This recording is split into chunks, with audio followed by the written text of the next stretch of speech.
Output control ensures that data delivered to the user will be presented, formatted and delivered in a consistent and secured manner। मतलब output control, output आपका generate हो गया, अब वो output जो user के पास जाएगा वो आउटपुट जो प्रेजेंट होगा, फॉर्मेट होगा और जो डिलीवर होगा वो कंसिस्टेंट और सिक्योर्ड तरीके से डिलीवर होगा। मतलब ये होगा, लेट्स से आपने आउटपुट डिलीवर किया, पहली लाइन किसी और भाषा में चलेगी, दूसरी लाइन किसी और भाषा में चलेगी, कैसा होना चाहिए, या उस पूरे के पूरे आउटपुट का प्रेजेंटेशन, उसकी पूरी की पूरी फॉर्मेटिंग और उसकी पूरी की पूरी डिलीवरी कंसिस्टेंट और सिक्योर्ड मैनर में होनी चाहिए। मीन्स पूरा का पूरा जो रिपोर्ट है वो एक ही कलर में, एक ही फॉन्ट साइज में जो भी है उसमें, और एक ही मैनर से प्रेजेंट होकर हमारे पास आएगा और सिक्योर्ड तरीके से हमारे पास अवेलेबल होगा। ध्यान दीजिएगा बहुत ध्यान से, output control have to be ensured both in batch processing environment as well as online environment. मेरी बात ध्यान दीजिएगा, आउटपुट कंट्रोल आपको बैच प्रोसेसिंग के दौरान भी करना पड़ेगा और ऑनलाइन एनवायरनमेंट में भी करना पड़ेगा। क्या मुझे कोई बताएगा कि बैच प्रोसेसिंग और ऑनलाइन एनवायरनमेंट में अंतर क्या होता है? बैच प्रोसेसिंग या ऑनलाइन में अंतर क्या होता है, आप बताएं कृपया। नहीं पढ़ा ये कल की क्लास में, क्योंकि कल की क्लास में नहीं आए थे सही में, फिर आप बताएं। हाँ बहुत सही। बैच प्रोसेसिंग में क्या होता है, ट्रांजेक्शंस एक्यूमुलेट होते हैं, मतलब सर जी आउटपुट हमारे जो होता है वो थोड़े समय के बाद जनरेट होता है, बट ऑनलाइन प्रोसेसिंग में आउटपुट हमारा इंस्टेंटली जनरेट हो जाता है। बहुत ध्यान से मेरी बात को सुनिएगा। तो इसका मतलब ये नहीं कि भले बैच प्रोसेसिंग में आउटपुट थोड़ी देर बाद जाके जनरेट हो, बैच प्रोसेसिंग में आपको कोई कंट्रोल नहीं करना। बैच प्रोसेसिंग में भी आपको कंट्रोल्स लगाने हैं और ऑनलाइन प्रोसेसिंग में तो खैर आपको कंट्रोल्स लगाने। आप ये नहीं सोच सकते कि सर जी ऑनलाइन प्रोसेसिंग में तो इंस्टेंट आउटपुट जनरेट हो जाता है तो क्या फायदा कंट्रोल का, नहीं। तो बैच प्रोसेसिंग में भी कंट्रोल लगेंगे और ऑनलाइन प्रोसेसिंग में भी कंट्रोल लगेंगे, जो कंट्रोल इंश्योर करेंगे कि डेटा को जो यूजर को प्रेजेंट किया जाएगा, फॉर्मेट किया जाएगा और डिलीवर किया जाएगा वो कंसिस्टेंट और सिक्योर तरीके से डिलीवर किया जाएगा। कुछ महत्वपूर्ण आउटपुट कंट्रोल्स क्या क्या है, storage and logging off sensitive forms. ध्यान दीजिएगा कि आपको ऐसा करना चाहिए कि आपने अपना चेक बुक के सारे चेक्स को आपने साइन कर दिया और आपने अपनी चेकबुक को अपने घर के सबसे ओपन लोकेशन पे छोड़ दिया, या पहली बात तो आपको अपने चेकबुक के चेक्स को अननेसेसरी साइन नहीं करना चाहिए। बट लेट्स से किसी दिन जज्बात में क्या आपने कर दिए, तो क्या उसे घर के ओपन लोकेशन में छोड़ दिया जाए या फिर उसे बहुत सिक्योर तरीके से रखा जाए?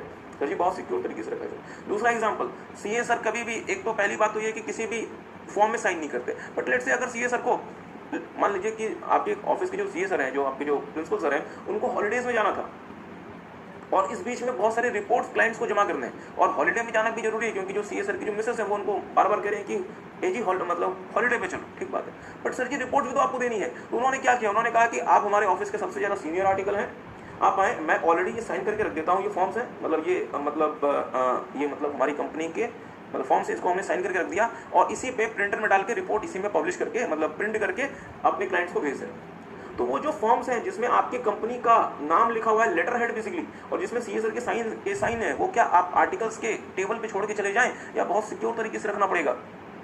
क्या कह रहे हैं? नहीं देख, ऐसा ना करें। बच्चे कह रहे हैं कि सर दिल तो हमारा ये कहता है कि उसे मतलब बाहर ही छोड़ के चले जाए, ऐसा ना करें। तो जो बच्चा अपने सीए के बारे में ये सोचेगा, भविष्य में जब वो सीए बनेगा उसका आर्टिकल उसके बारे में ये सोचेगा, तो कृपया ऐसा ना करें। आप चाहते हैं यदि फ्यूचर में आपके आर्टिकल्स आपको बहुत सही अच्छे तरीके से आपका ऑफिस चलाएं, तो आज आपको अपने सीएसआर का ऑफिस बहुत अच्छे तरीके से चलाना पड़ेगा। नहीं, ध्यान दीजिएगा। तो डियर, जो भी हमारे पास सेंसिटिव फॉर्म्स हैं उसका स्टोरेज और उसको यूज करना, जो भी करोगे उसको सिक्योर तरीके से करना ताकि अनऑथराइज्ड उसका यूज ना हो पाए। तो देखेंगे, pre-printed stationery should be stored securely to avoid any misuse. Any removal shall be by proper authority only and should be locked। मतलब जो भी स्टेशनरी प्री प्रिंटेड है, जिसमें ऑलरेडी आपने सब कुछ लिखा हुआ है, जिसमें ऑलरेडी साइन वाइन कर दिया, उसको सिक्योर तरीके से रखिए। और यदि कोई व्यक्ति उसको लेकर जाता है तो उसका नाम वाम रिकॉर्ड करके अपने पास रख लीजिए कि इस व्यक्ति ने इस समय इतने बजे इतने फॉर्म्स हमसे लेकर गया था, ताकि वो रिकॉर्डिंग रहे, ताकि मिसयूज होने से उसे बचाया जा सके। दूसरा, logging off output program execution. मेरी बात पे थोड़ा सा ध्यान दीजिएगा। हमारे सिस्टम में डेटा पड़ा हुआ है, इनपुट है, प्रोसेसिंग होकर आउटपुट आएगा। तो आउटपुट क्या कोई भी आके क्रिएट करके लेके चला जाए, या आउटपुट जब भी क्रिएट होगा वो प्रॉपर तरीके से ऑथराइज्ड होना चाहिए? सर जी बात समझने के लिए मेरी बात पे थोड़ा सा ध्यान दीजिएगा। मेरी बात पे ध्यान दीजिएगा। हमने कहा हमारा इंफॉर्मेशन सिस्टम, इसमें इनपुट है, इसकी प्रोसेसिंग होगी, ये आउटपुट में चेंज हो जाएगा, ठीक बात है।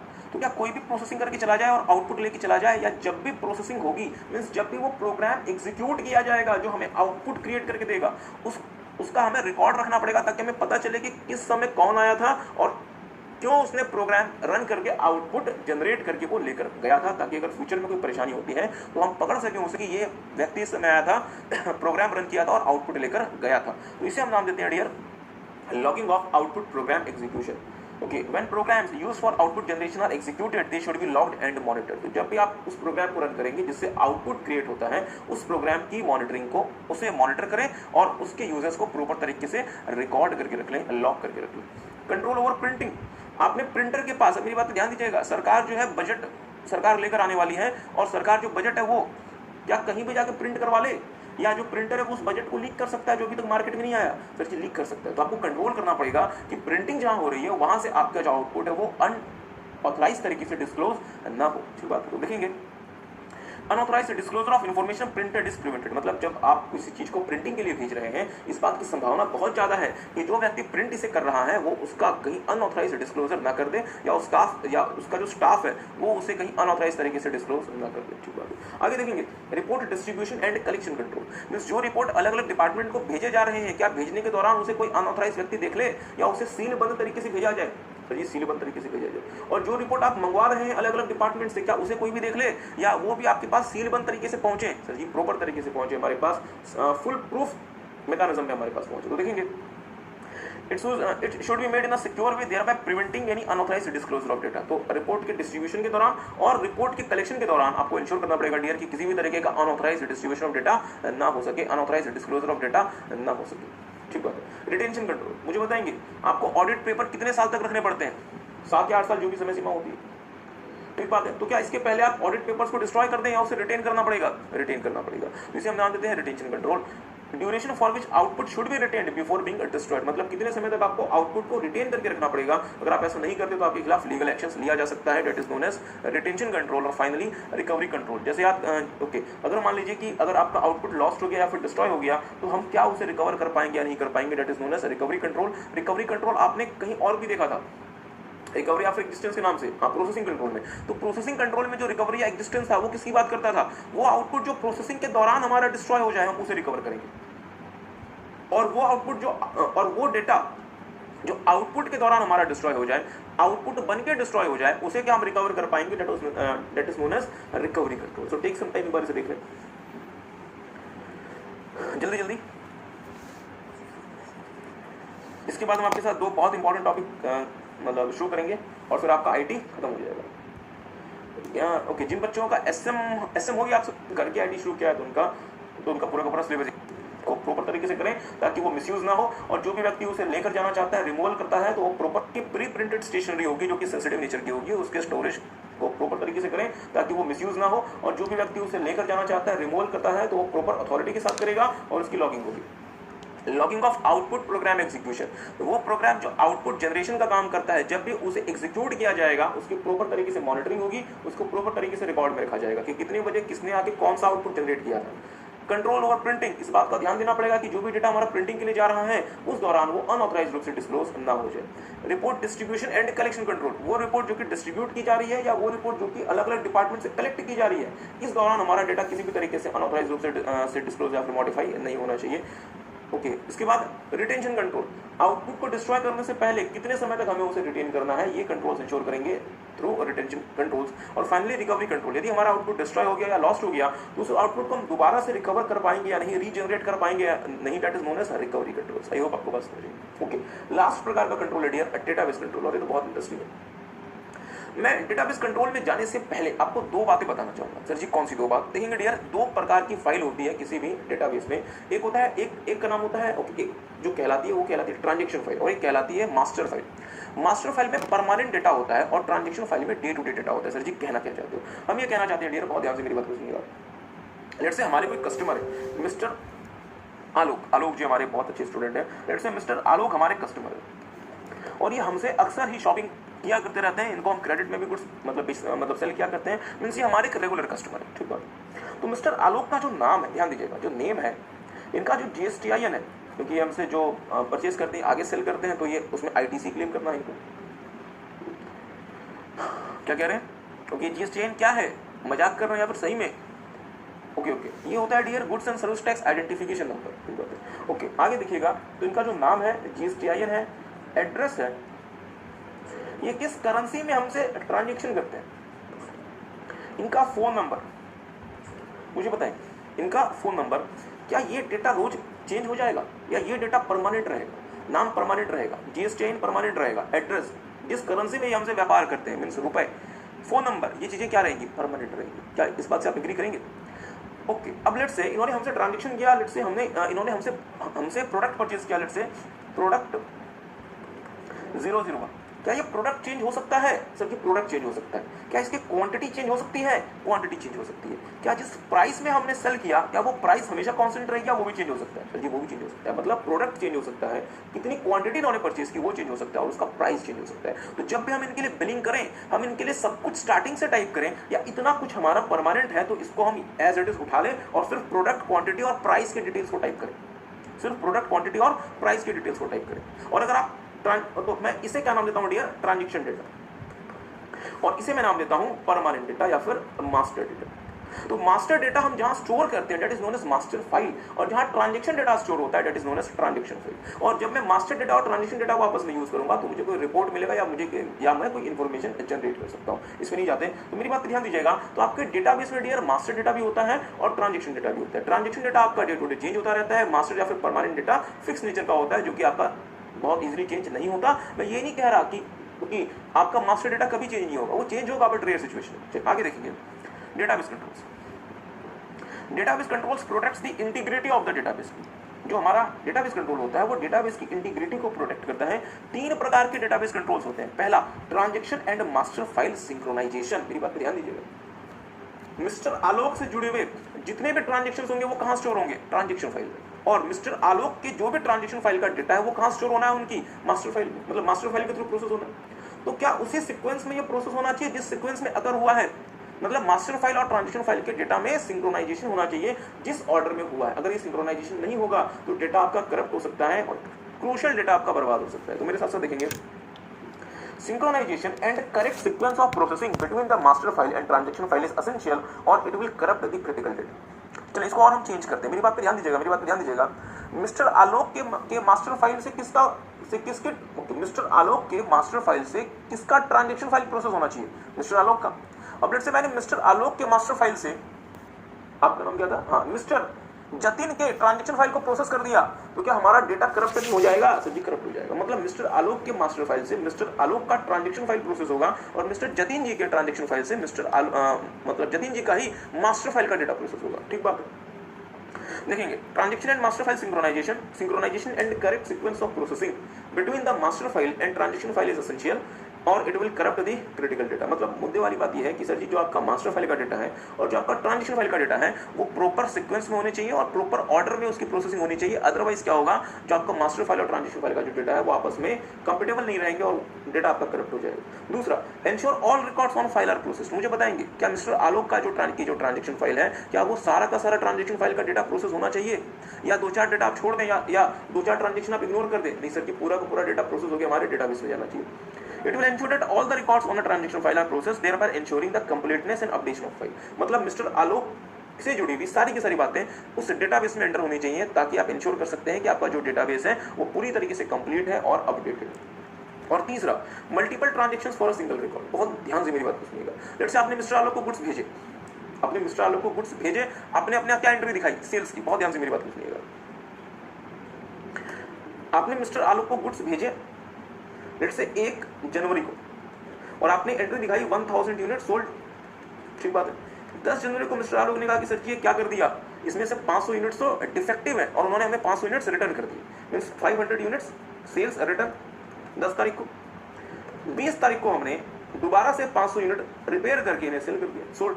ठीक बात है। 30 तारीख को इन्होंने फिर हमें 100 यूनिट भेज दिए कि सर ये तो फिर से हमारे डिफेक्टिव, मतलब 100 यूनिट दोबारा से क्या है, सेल्स रिटर्न। वो तो मुझे बताएंगे 1000 यूनिट के सेल में ही कितने ट्रांजैक्शन होगा? 1 2 3 4 और हो सकता है इससे ज्यादा भी हो जाए। मींस एक सिंगल ट्रांजैक्शन के मल्टीपल, मतलब एक सिंगल रिकॉर्ड के मल्टीपल ट्रांजैक्शंस हो रहे हैं तो आपको इंश्योर करना पड़ेगा कि ये सब कुछ डेट वाइज करेक्ट सीक्वेंस में प्रोसेस होगा। तो ध्यान दीजिएगा, multiple transaction for a single record. एक ही रिकॉर्ड है और वो रिकॉर्ड क्या है? 1000 यूनिट सोल्ड। और सर जी 1000 यूनिट सोल्ड में मल्टीपल ट्रांजैक्शंस हो गए। एक बार उन्होंने वापस कर दिया, फिर हमने भेजा, फिर वापस कर दिया, फिर हमने भेजा। तो ये जो भी हमारे पास मल्टीपल रिकॉर्ड्स आ रहे हैं वो सारे के सारे रिकॉर्ड सेम सीक्वेंस में, सही सीक्वेंस में प्रोसेस होने चाहिए। किसी को बात समझ आ रही है?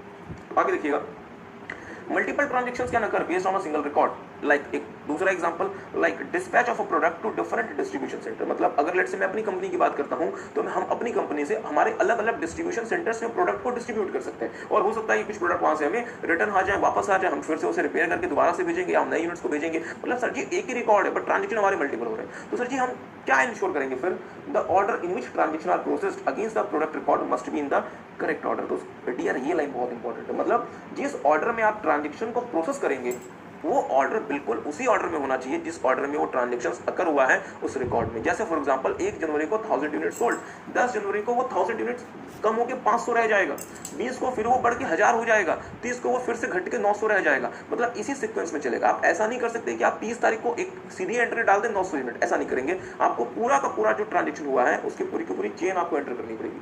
सो आई होप आपको बात समझ आ रही है। टेक सम टाइम, मैं 2 मिनट में आपके पास फिर से रिवाइज करा देता हूँ।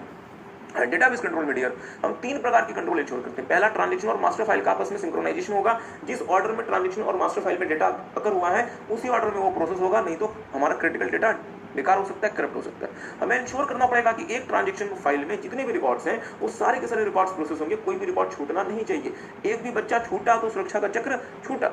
ठीक बात है। अगर आप ये इंश्योर कर लेंगे तो आपको एडवांटेज क्या होगा कि आपका जो डेटाबेस है वो पूरी तरीके से करेक्ट होगा, मतलब पूरी तरीके से कंप्लीट होगा और अपडेटेड रहेगा। और तीसरा, कभी कभी क्या होता है एक रिकॉर्ड के चक्कर में मल्टीपल ट्रांजेक्शन हो जाते हैं, तो आप अगर एक रिकॉर्ड के चक्कर में मल्टीपल ट्रांजेक्शन हो गए तो आपको इंश्योर करना पड़ेगा कि जितने भी ट्रांजेक्शन हुए हैं वो उसी ऑर्डर में प्रोसेस किए जाएंगे जिस ऑर्डर में वो रिकॉर्ड अपीयर हुआ है या जिस ऑर्डर में वो रिकॉर्ड मतलब जिस ऑर्डर में वो रिकॉर्ड कैरी किया गया है। आई होप आपको बात समझ आ रही है। टेक सम टाइम, एक बार से देख लें और एक काम करें, अगले पेज में फोटो बनी हुई उस फोटो को भी चाहे तो देख लें, और अगले पेज में क्वेश्चन नंबर 1 भी देख लें, क्वेश्चन नंबर 2 भी देख लें, चाहे तो क्वेश्चन नंबर 3 भी देख लें। हाँ, तो जब ये सब कुछ आप देख लेंगे तो हेडिंग बनाएंगे वर्चुअलाइजेशन।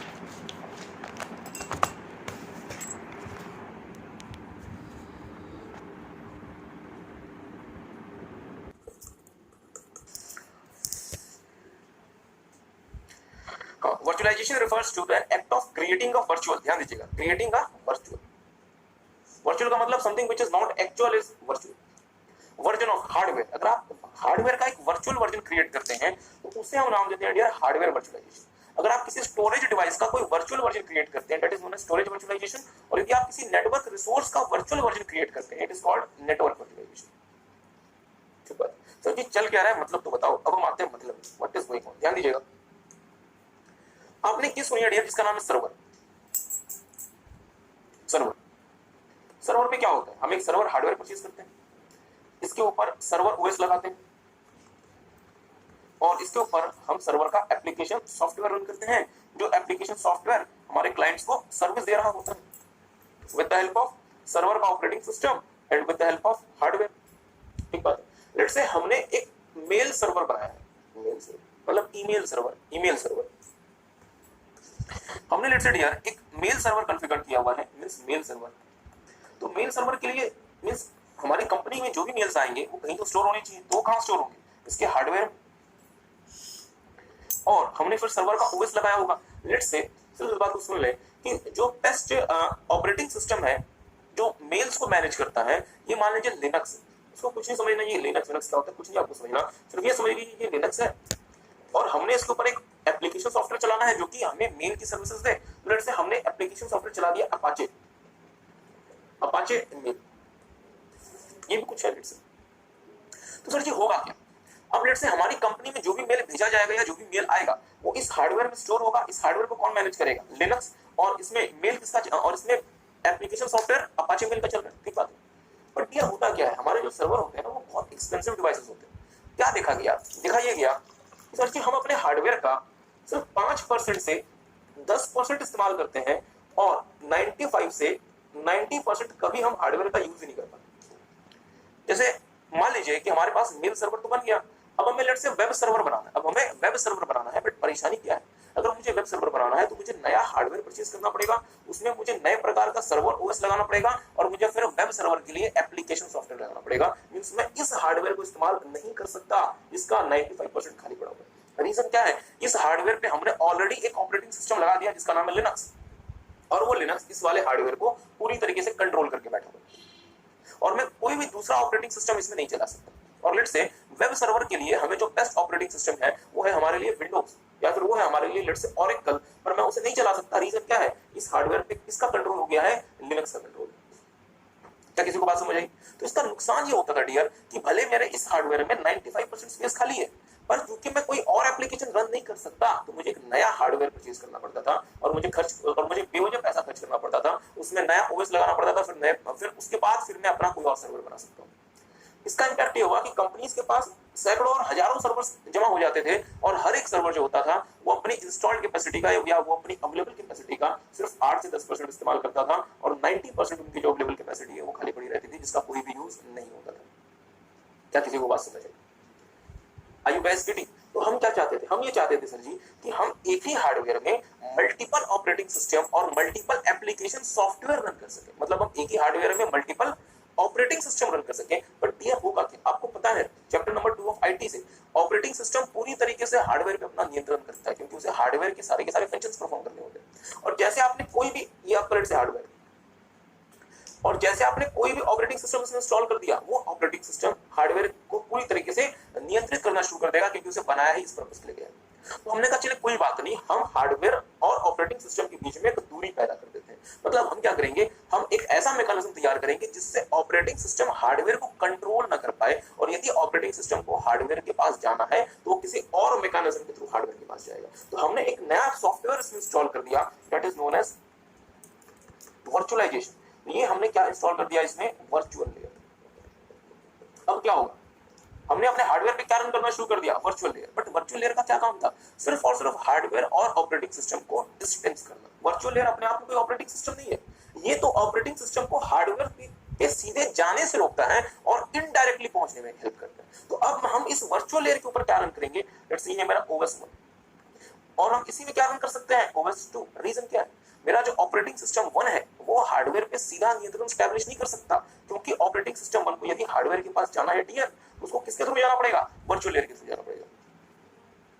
ठीक बात है। तो लेट्स से ऑपरेटिंग सिस्टम को हार्डवेयर का कोई फंक्शन परफॉर्म करना है, तो ऑपरेटिंग सिस्टम को हार्डवेयर पे जाना है तो किसके थ्रू होके जाना पड़ेगा, वर्चुअल लेयर के थ्रू होके जाना पड़ेगा। और इसी तरीके से ऑपरेटिंग सिस्टम 2 को भी यदि हार्डवेयर का वही फंक्शन परफॉर्म करना है तो उसे भी थ्रू वर्चुअल लेयर को काम करना पड़ेगा। मींस हमारे हार्डवेयर पे अब किसी भी ऑपरेटिंग सिस्टम का अपना नियंत्रण नहीं रहेगा। तो मैं इसका एडवांटेज मुझे क्या होगा कि मैं एक ही हार्डवेयर मशीन में मैं multiple server operating system run कर सकता हूं, और जिसके लिए मुझे अलग अलग सर्वर्स खरीदने पड़ते थे, अलग अलग हार्डवेयर खरीदना पड़ता था, और मैं एक ही हार्डवेयर मशीन में मल्टीपल सर्वर्स रन कर सकता हूं। क्या किसी को बात समझ आई? और हर एक ऑपरेटिंग सिस्टम में हम अपनी जरूरत के हिसाब से एप्लीकेशन सॉफ्टवेयर रन कर सकते हैं। तो मुझे एक बात सोच के बताएंगे, यदि मैं इसी वाले मैकेनिज्म की बात करूं, इसी वाले, तो यहाँ पे क्या हुआ, जहां पे सर जी पहले हमें दो अलग अलग फिजिकल सर्वर लगाने पड़ते हैं, दो अलग अलग फिजिकल सर्वर लगाने पड़ते हैं, और उसमें अलग अलग प्रकार के ऑपरेटिंग सिस्टम और एप्लीकेशन सॉफ्टवेयर को मैं रन कर सकता था। मैंने क्या देखा, मैंने एक ही फिजिकल सर्वर में दो अलग अलग प्रकार के ऑपरेटिंग सिस्टम चलाना शुरू कर दिया। इसका मतलब हम फिजिकल से कहां जा रहे हैं, वर्चुअल की तरफ जा रहे हैं। तो इट मींस यहाँ पे क्या मैं ये कह सकता हूँ कि यहाँ पे एक तो फिजिकल कंप्यूटर है या एक फिजिकल सर्वर है और दूसरा वर्चुअल सर्वर। तो सर ये बात बताओ ना, क्या आप तीसरा ओएस रन नहीं कर सकते? हाँ डियर, मैं ओएस 3 भी रन कर सकता हूँ। तो अगर मैं एक और ओएस रन कर दूंगा तो यहाँ पे वर्चुअल सर्वर कितने हो जाएंगे, 2, और फिजिकल कितना है, सिर्फ 1। इट मींस कि हम virtual version of hardware create कर रहे हैं। एक ही हार्डवेयर को हम 3 हार्डवेयर की तरह से ट्रीट कर रहे हैं, जिसमें हार्डवेयर ओरिजिनल तो हमारा एक ही है, फिजिकल तो एक ही है, और 2 हार्डवेयर हमारे वर्चुअल नेचर के। So that is known as hardware virtualization और प्लेटफॉर्म वर्चुअलाइजेशन। आई होप आपको बात समझ आई। तो एक काम करेंगे, मेरे साथ साथ लिखना आगे शुरू करेंगे। तो ये फोटो आपको बनवाई देंगे, लिखेंगे मेजर टाइप्स ऑफ वर्चुअलाइजेशन, जल्दी लिखेंगे।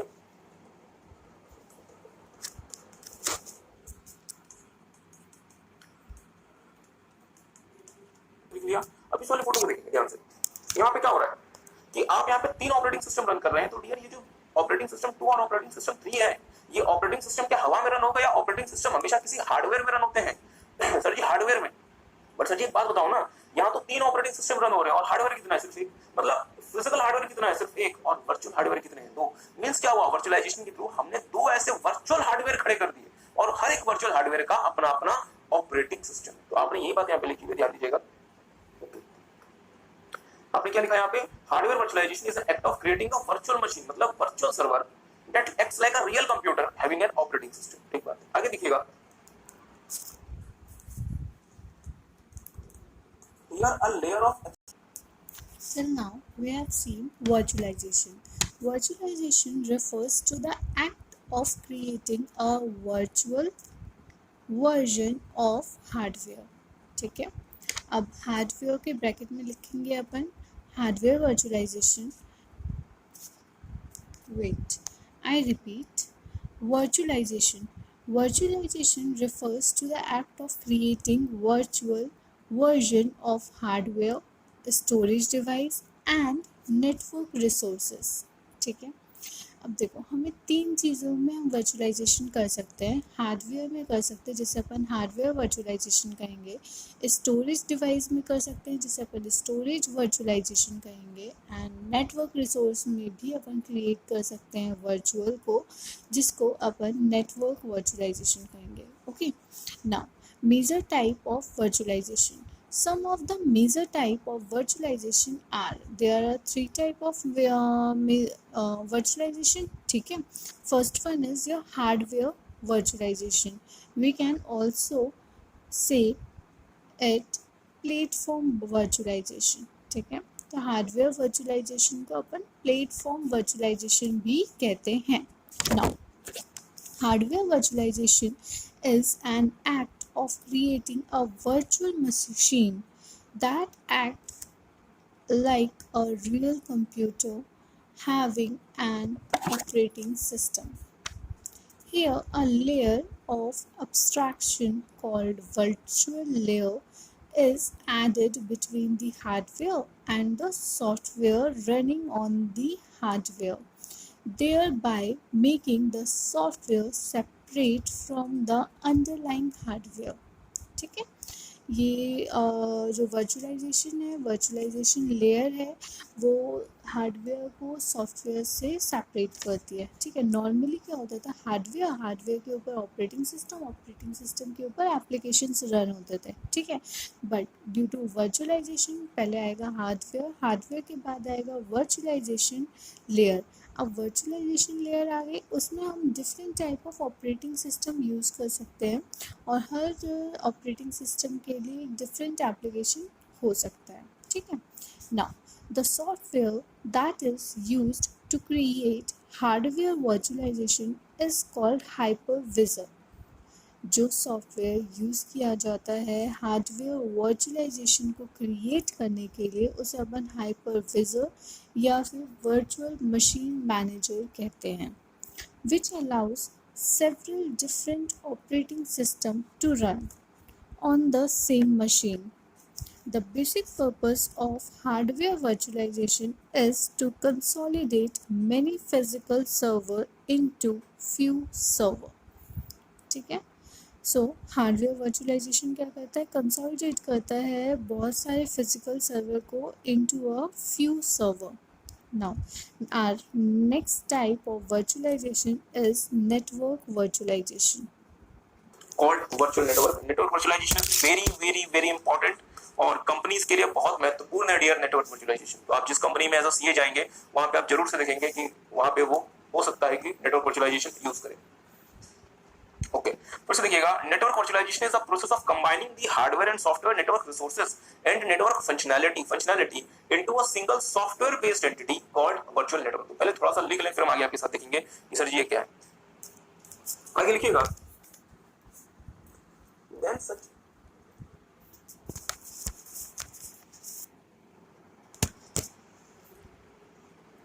फॉर एग्जाम्पल ये जो फोटो, ये सब आपके अंडरस्टैंडिंग के लिए है, एग्जाम के लिए नहीं है. तो चला आपने एग्जाम में फोटो चिपका दी, एग्जामिनर उसी से खड़ा हो जाएगी, ये फोटो कहां से आ गई बच्चे के पास. ओके, देखेंगे ध्यान से, फोटो बनाएंगे. ओके, फोटो बनाने से पहले इसको थोड़ा सा समझिएगा. सर जी हो क्या रहा है, बहुत ध्यान से मेरी बात को सुनिएगा. एक छोटी सी कंपनी की बात करते हैं. लेट्स से एक सिंपल सी कंपनी की बात करते हैं, जोमेटो. आप सबने जोमेटो का नाम सुना होगा, फूड का ऑर्डर किया होगा. जोमेटो डियर एक ई कॉमर्स या एम कॉमर्स बेस्ड कंपनी, और ई कॉमर्स या एम कॉमर्स बेस्ड कंपनी के लिए बहुत जरूरी है कि जोमेटो के पास बहुत सारे कंप्यूटर्स होंगे, बहुत सारे सर्वर्स होंगे, बहुत सारे लैपटॉप्स होंगे एक्सेट्रा, और हर समय वो इंटरनेट से कम्युनिकेट करती रहती होगी. अपना भी हो सकता है एक छोटा सा लैन बनाओ, या हो सकता है कि इंटरनेट बनाओ. मतलब जोमेटो के पास डियर बहुत सारे हब, स्विचेस, राउटर्स, एनआईसी वगैरह होंगे. एग्री करते हैं. अब हमारे पास यदि ये चीजें मल्टीपल फॉर्म में है तो इन्हें अब इंडिविजुअली मैनेज करना बड़ा मुश्किल हो जाता है कंपनीज के लिए प्रैक्टिकली. तो हमने क्या कहा, हमने कहा कि आपके पास जितना भी नेटवर्क सॉफ्टवेयर या हार्डवेयर अलग अलग नेटवर्क सॉफ्टवेयर या अलग अलग नेटवर्क हार्डवेयर अलग अलग प्रकार की फंक्शनैलिटी परफॉर्म करता है, हम सबको आपस में कंबाइन कर देंगे और पूरा का पूरा जो पावर है वो एक वर्चुअल एंटिटी में ट्रांसफर कर देंगे। थोड़ा सा इसको समझिएगा, इस फोटो को बनाने पहले लेट्स से ये हमारे हब है, ये हमारा हब है, राउटर है, स्विच है, लेट्स से लैन है, ये जो भी है हमारा, हमने यहां पे क्या लगा दिया, वर्चुअल लेयर। और वर्चुअल लेयर लगा के हमने इस पूरे के पूरे एंटिटी की पावर एक अलग बॉक्स में ट्रांसफर कर दी जिसका नाम है वर्चुअल नेटवर्क। इसका नाम क्या है डियर, वर्चुअल नेटवर्क। ठीक बात है। और वर्चुअल लेयर बेसिकली है हमारा सॉफ्टवेयर। तो हमने एक सॉफ्टवेयर की मदद से हमारे अलग अलग टेलीकम्युनिकेशन रिसोर्सेज का, अलग अलग हार्डवेयर और सॉफ्टवेयर का पूरा जो पावर या फंक्शनैलिटी है, हमने एक अलग बॉक्स में, एक अलग मतलब एंटिटी में ट्रांसफर कर दिया। It is known as virtual network.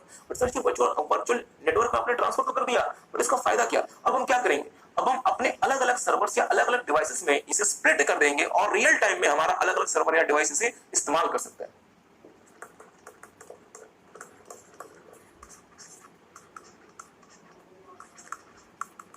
Server 1,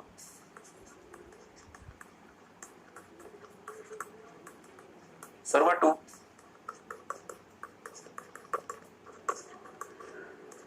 devices etcetera. मतलब हमने क्या किया यार, हमारी कंपनी में जो मल्टीपल प्रकार के टेलीकम्युनिकेशन नेटवर्क हार्डवेयर सॉफ्टवेयर हैं जो अलग अलग काम करते हैं, हमने सबको आपस में इकट्ठा किया, उनकी पूरी के पूरे रिसोर्सेज को और उनकी फंक्शनैलिटी को, और हमने सॉफ्टवेयर की मदद से वो पूरा का पूरा पावर एक एंटिटी में ट्रांसफर कर दिया जो कहलाएगी वर्चुअल नेटवर्क। और हम क्या करेंगे, फिर बाद में उसकी कैपेसिटी को स्प्लिट करके अलग अलग सर्वर की रिक्वायरमेंट के हिसाब से ट्रांसफर कर देंगे। तो हम क्या कर सकते हैं, हमारे पास जितना भी अलग अलग तरीके का नेटवर्क रिसोर्स है, वो सब कुछ हम कंबाइन करके प्रॉपर तरीके से इस्तेमाल कर सकते हैं। That is the beauty of virtualization, which is called network virtualization. तो मेरे साथ साथ ये फोटो सबने बना ली। अब इस फोटो के बाद आपको समझ आएगा कि आपने ऊपर में क्या लिख दिया।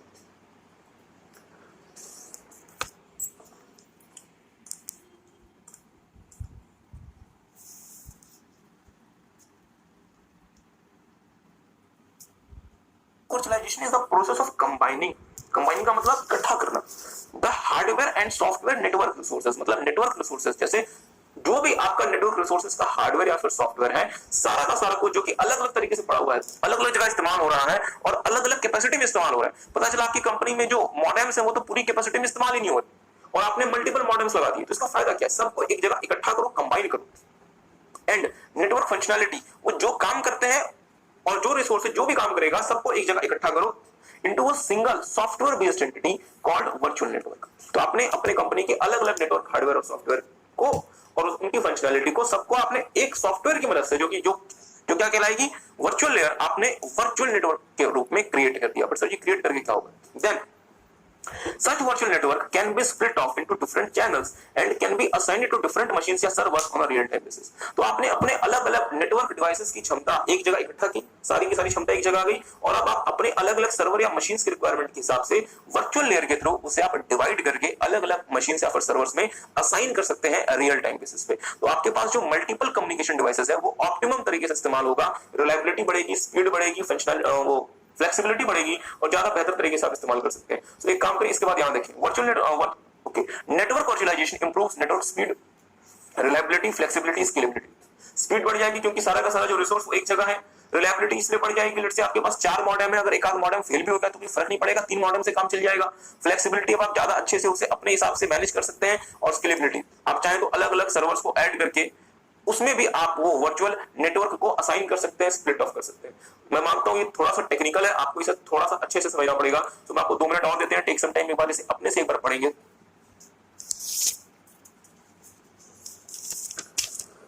ओके, नाउ सेकंड वर्चुअलाइजेशन का टाइप हमने देखा था network virtualisation. Network virtualisation is the process of combining the hardware and software, the network resources.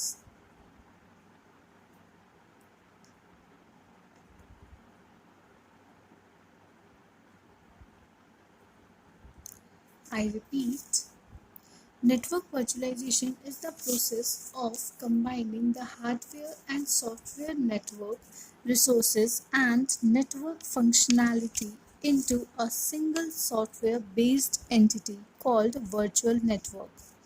Then such virtual network can be split off into different channels and can be assigned to different machine oblique server on real-time basis. Many vendors provide network virtualization services by combining any of the following: network hardware like hub, switch, network interface card, etc. Second one is network media like fiber optics and the other. Third one is network machine to machine element like telecommunication device, etc. Network virtualization improves network speed, reliability, flexibility, and scalability.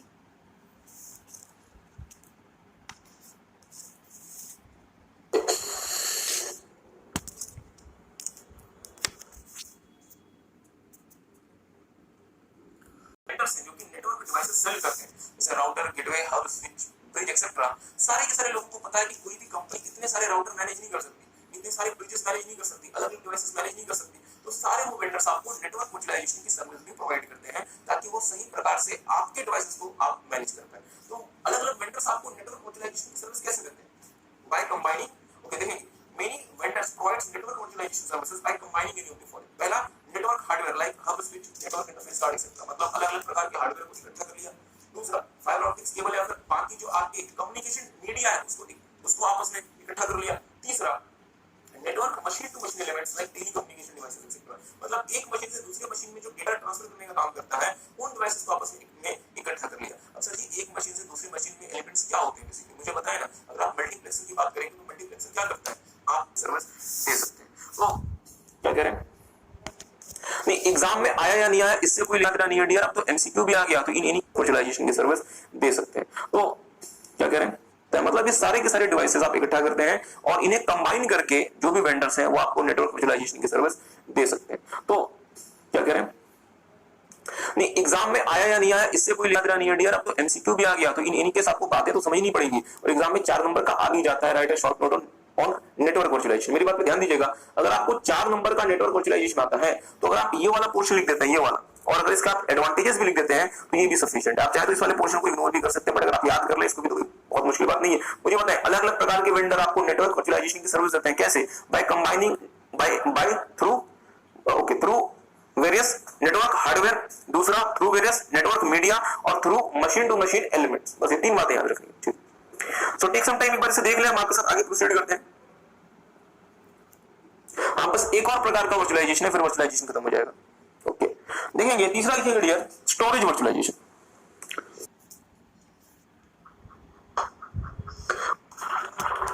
तो Google का भी क्या चाहिए, YouTube का। आपको पता है dear, YouTube के पास बहुत सारे सर्वर्स हैं, जिसमें यूट्यूब के वीडियोस अपलोड होते होंगे, जिसमें यूट्यूब के वीडियोस अपलोड होते होंगे। अब मेरे लिए लेट्स से मैं यदि स्टोरेज एडमिनिस्ट्रेटर हूं तो मेरे लिए क्या ये प्रैक्टिकली पॉसिबल है कि हर एक सर्वर पे मैनुअली जाना और हर एक सर्वर का इंडिविजुअली बैकअप लेना?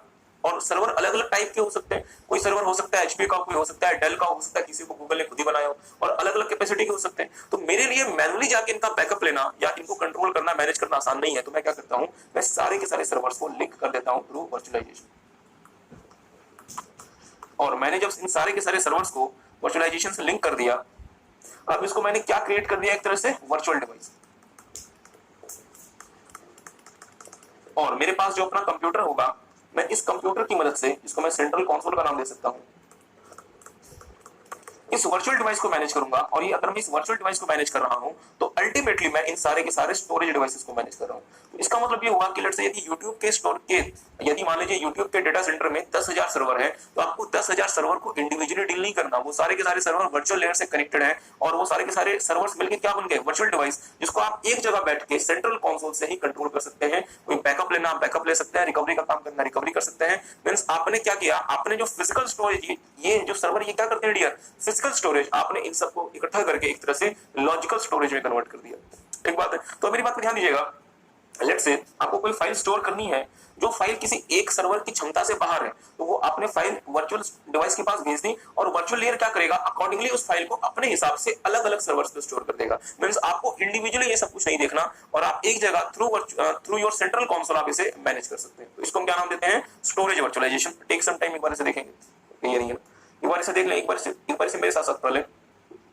Storage virtualisation involves pooling of data from different capacity और टाइप ऑफ स्टोरेज डिवाइसेस। मतलब आप क्या करते हैं, अलग अलग सर्वर में जो कि अलग अलग टाइप के या फिर अलग अलग कैपेसिटी के होंगे, आप वहां से डेटा को निकालेंगे, पूल करेंगे और वो सारा का सारा डेटा को एक आपको ऐसा लगेगा कि आप वर्चुअल डिवाइस के पास लेके चले गए और जिससे आप वर्चुअल डिवाइस को अपने सेंट्रल कंसोल से मैनेज कर सकते हैं। बट रियलिटी में क्या वो सारा का सारा डेटा वर्चुअल डिवाइस में चला गया? नहीं सर, बट हमें इस तरीके से फील आएगा कि वो सारा का सारा डेटा हम चूंकि एक जगह बैठ के मैनेज कर पा रहे हैं, तो हमारे लिए काम बहुत आसान हो जाएगा।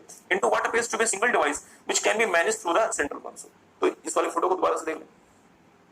नहीं डियर, इस वाले फोटो को बनाने की रिक्वायरमेंट नहीं, क्योंकि एग्जाम के पर्पस के लिए फोटो नहीं, सिर्फ आपको समझाने के पर्पस के लिए फोटो है। आगे देखिएगा, it helps the storage administrator. Storage administrator वो व्यक्ति होता है जो स्टोरेज के काम को देखता है, in performing the task like backup, recovery etcetera with ease and in less time. Storage virtualization is also referred as abstracting the logical storage from physical storage. मतलब सर जी हम लॉजिकल और physical storage के बीच में दूरी बढ़ा देंगे, मतलब उसे हम मींस हम आपके फिजिकल स्टोरेज से क्या निकाल लेंगे, लॉजिकल स्टोरेज। तो जहां पहले फिजिकल स्टोरेज हुआ करती थी, अब स्टोरेज वर्चुअलाइजेशन के बाद हम इसे लॉजिकल स्टोरेज में कन्वर्ट कर सकते हैं। ठीक है, तो टेक सम टाइम एक बार से देख लें और बस एक आखिरी टॉपिक वर्चुअलाइजेशन का हम आपके साथ देखेंगे।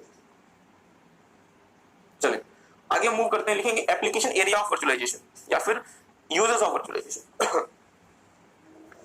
लिखना शुरू करेंगे, application area of virtualisation.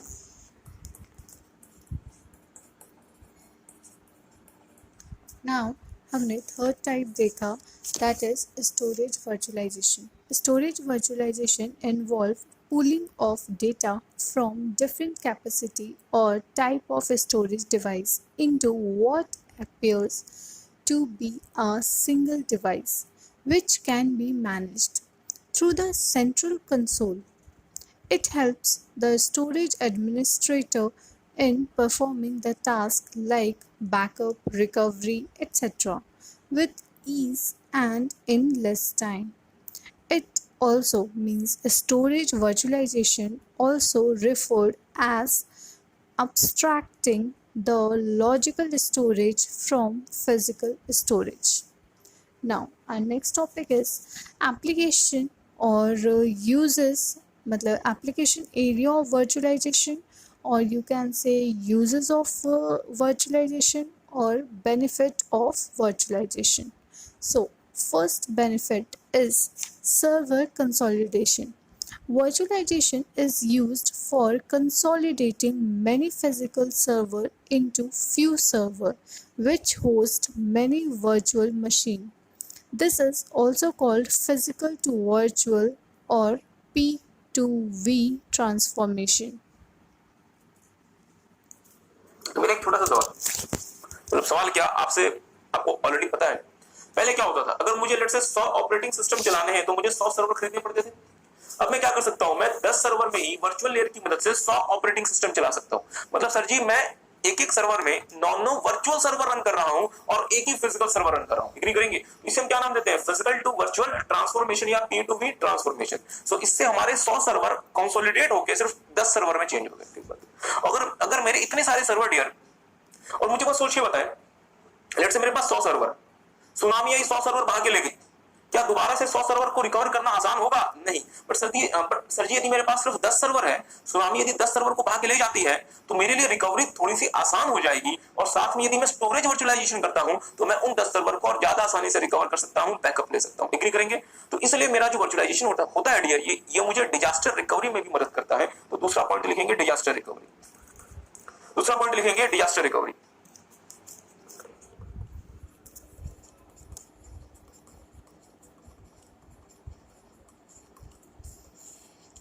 Second point लिखेंगे disaster recovery. Now, second benefit is disaster recovery. Virtualization make disaster recovery task much easier. Third benefit is testing and training. Virtualization can give root access to virtual machine, which can be helpful in software development and operating system courses. ठीक है? देख लिया सबने।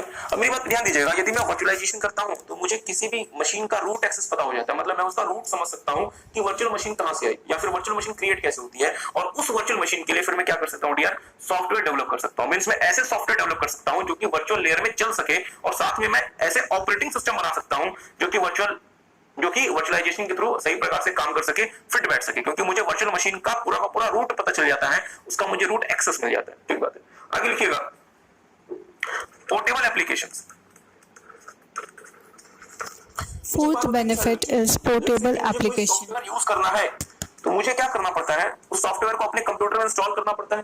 ठीक बात है। और आपके कंप्यूटर में डियर सी ड्राइव होता है, और सी ड्राइव में एक फाइल होती है जिसका नाम है सिस्टम 32। किसी ने मतलब सुना हुआ है? हाँ, सिस्टम 32 को कभी डिलीट ना कर दें, क्योंकि वो बेसिकली विंडोज स्टोर होती है। अब मेरी बात पर ध्यान दीजिएगा, होता क्या है थोड़ा सा समझ लें। लेट्स से कि मुझे पीडीएफ रीडर इंस्टॉल करना है, तो क्या पीडीएफ रीडर को तो क्या विंडोज जो आपका ऑपरेटिंग सिस्टम है उसको क्या पीडीएफ रीडर को समझना पड़ेगा?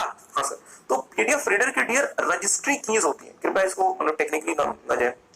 वो रजिस्ट्री कीज सिस्टम 32 जो फोल्डर होता है उस फोल्डर के रजिस्ट्री कीज में कॉपी हो जाती है, जिसकी मदद से विंडोज इस पीडीएफ रीडर को मैनेज कर सकता है। इसका मतलब कि यदि मैं कोई सॉफ्टवेयर इंस्टॉल करता हूं तो वो सॉफ्टवेयर जो है वो विंडोज की डायरेक्टरी में, कीज के डायरेक्टरी में जाके उसकी कीज जमा हो जाती है ताकि विंडोज उसे इस्तेमाल कर सके। बट यदि मैं वर्चुअलाइजेशन यूज करता हूं तो हो सकता है कि वर्चुअलाइजेशन मुझे किसी भी सॉफ्टवेयर को अब मेरे सिस्टम में इंस्टॉल कराए बिना, मतलब सर जी विंडोज के सिस्टम में इसकी की को जमा कराए बिना टेम्परेरी फोल्डर में कहीं की को स्टोर करा के मुझे वो सॉफ्टवेयर इस्तेमाल करना अलाउ करें, ताकि मुझे वो सॉफ्टवेयर अपने सिस्टम में इंस्टॉल ना करना पड़े और बिना इंस्टॉल किए हुए मैं वो सॉफ्टवेयर अपने सिस्टम में यूज कर सकता हूं। So that is known as portable application. तो मेरे साथ साथ एक काम कीजिएगा, पहले लिख लीजिएगा पोर्टेबल एप्लीकेशन, लिखेंगे। Now, fourth benefit is portable application. These are the application that run through the removable drive itself without installing on the system's main disk drive. Virtualization is used in this process by storing the temporary files and other information on the application's installation directory and not on the system permanent file.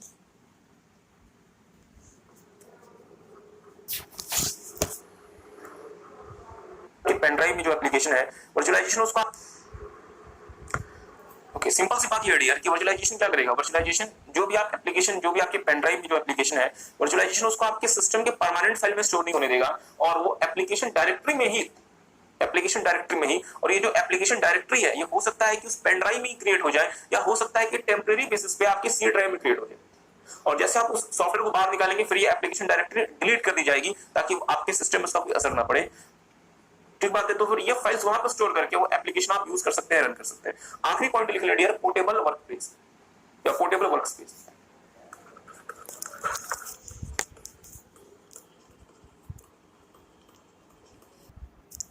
Last, fifth benefit is portable workspace.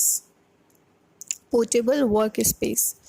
Virtualization is used to create portable workspace on device like board, USB memory, stick, etc. Virtualisation की मदद से आप portable workspace बना सकते हैं। Workspace का मतलब कि वो एरिया जहां पे आप काम किया करते हैं, तो आप अपने आईपॉड में या आप अपने यूएसबी जो आप स्टिक यूज करते हैं आप उसे किसी भी कंप्यूटर में इंसर्ट करेंगे तो आपको ऐसा लगेगा कि आप अपना कंप्यूटर यूज कर रहे हैं, और आपको अपने कंप्यूटर की फीलिंग आएगी, क्योंकि वो जो सारा का सारा जो एक एनवायरनमेंट आपके कंप्यूटर का है वो वर्चुअलाइजेशन उस पोर्टेबल डिवाइस में कॉपी कर देगा, और जहां भी आप जिस भी डिवाइस में वो वाला मतलब पेन ड्राइव लगाएंगे उस वाले डिवाइस में आपको खुद के एनवायरनमेंट की फीलिंग आएगी कि आपने अपने कंप्यूटर में क्या-क्या सेटिंग्स की हैं वो सेटिंग्स उसमें आ जाएंगी, और जिस तरीके से आपने अपना कंप्यूटर मैनेज किया हुआ है उस तरीके से आपको अपीयर होगा, और आपके लिए एक वर्कस्पेस फेमिलियर सा वर्कस्पेस बन जाएगा। एक सम टाइम एक बार इसे ध्यान से पढ़ेंगे, क्या कह रहे हैं? हाँ नहीं बस इतना, हाँ बस वर्चुअलाइजेशन में बस इतना ही था डियर, इसके अलावा